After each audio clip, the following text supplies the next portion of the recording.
ગોળાદરા વિસ્તારમાં ધ્રુવ park society પાસે બેદરકાર રિક્ષા ચાલકે એક જ પરિવારના 4 લોકોને ટક્કર મારતા ગંભીર અકસ્માત સર્જાયો.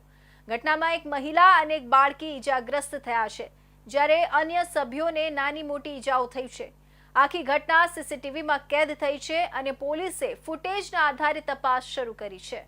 સુરત શહેરમાં બેફામ વાહન ચાલકોનો આતંક યથાવત છે. ગોળાદરા વિસ્તારમાં ધ્રુવ પાર્ક સોસાયટી પાસે એક બેદરકાર રિક્ષા ચાલકે એક જ પરિવારના 4 લોકોને અડફેટે લેતા ગંભીર અકસ્માત સર્જાયો હતો. આ ઘટનામાં એક મહિલા અને એક બાળકી ઈજાગ્રસ્ત થયા છે.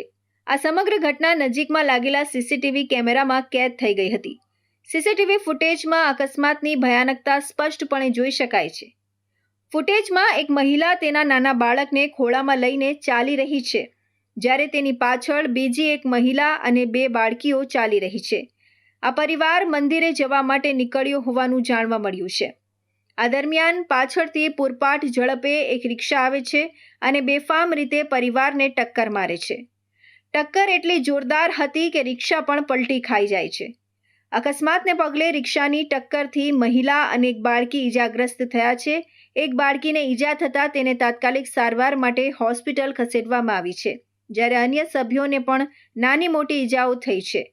અકસ્માત થતાં જ આસપાસના લોકો ઘટના સ્થળે એકઠા થઈ જાય છે અને રિક્ષાને સીધી કરીને ઈજાગ્રસ્તોને મદદ પહોંચાડે છે.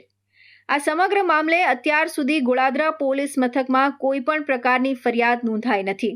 જોકે પોલીસે સીસીટીવી ફૂટેજના આધારે તપાસ હાથ ધરી છે.